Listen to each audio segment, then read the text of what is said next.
ஸ்ரீமதே ராமானுஜாய நமகா. நாம் பார்த்தீங்களா சித்திரை மாதம் எப்போ பிறக்குது, இந்த சித்திரை மாதத்துக்கு என்ன பலன், பஞ்சாங்கம் என்ன சொல்லுதுங்கிறத பார்க்க போகிறோம். அதாவது மேஷ மாதம்னு பேர். சித்திரை மாதம் 1ஆம் தேதி இன்றைக்கி நைட்டு 3:21 சித்திரை மாதம் 1ஆம் தேதி பிறந்துடுதுங்க. கலியுகாதி 5127வது வருஷம். சித்திரை மாதமானது பிரதமைன்னு சொல்லக்கூடிய வெறுமானம் பிரதமை திதியில், அதாவது சுவாதி நட்சத்திரம், நரசிம்மர் அவதரித்த சுவாதி நட்சத்திரத்தில் இந்த வருடமானது திங்கட்கிழமையில் நம்ம பிறக்குது.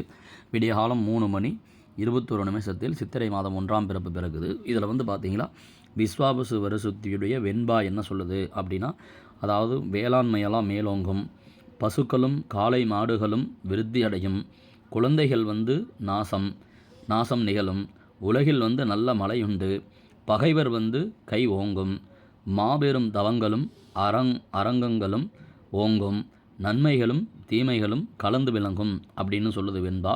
அடுத்தது விஸ்வாவசு வருஷத்திய ஸ்ரூபம் என்ன அப்படின்னா, விஸ்வாவசு பார்த்தீங்களா, அதாவது சம்பஸ்திர தேவதையான புருஷன் காட்டில் நீரில்லாத நிலத்தில் இருப்பவரும், குட்டையின் படிக்கட்டில் உட்கார்ந்து கொண்டு எங்கும் முகமுடைய விராட் புருஷனை தியானம் செய்து கொண்டிருப்பவார்.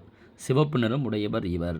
ரெண்டாவது பார்த்தீங்களா, அந்த விஸ்வாவருஷத்தினுடைய புருஷனின் குணம் என்ன சொல்லுது அப்படின்னா, விஸ்வாவசு வருஷத்தில் பிறந்தவர் நல்ல புதல்வனும், நல்ல மனைவி உடையவனும், அதிகமாக தானம் செய்பவனும், சிறந்த குணங்களும் உடையவனும், சனாசரங்களை அனுஷ்டிப்பவனும், அதிக தைரியம் உடையவனும், தனக்கு பிரியமான ஆகாரத்தை புசிப்பவனும், சகல குணங்களிலாலும் மேம்படுவையானும் பிறப்பான். இந்த விஸ்வாவசுடைய பிறக்கக்கூடிய குழந்தைகள் இப்படி பிறக்கும். இந்த விஸ்வாவருஷத்தில் மகர சாந்தி யார் மேலே வராங்க அப்படின்னா, பாலவகரணம் புலி வாகனத்தில் வராங்க. இந்த விஸ்வாவசு வருஷத்தில் புலி வாகனம் சித்திரை முதல் பங்குனி வரை இந்த பலன். வீடியோ பிடிச்சிருந்தா ஷேர், லைக், சப்ஸ்கிரைப்.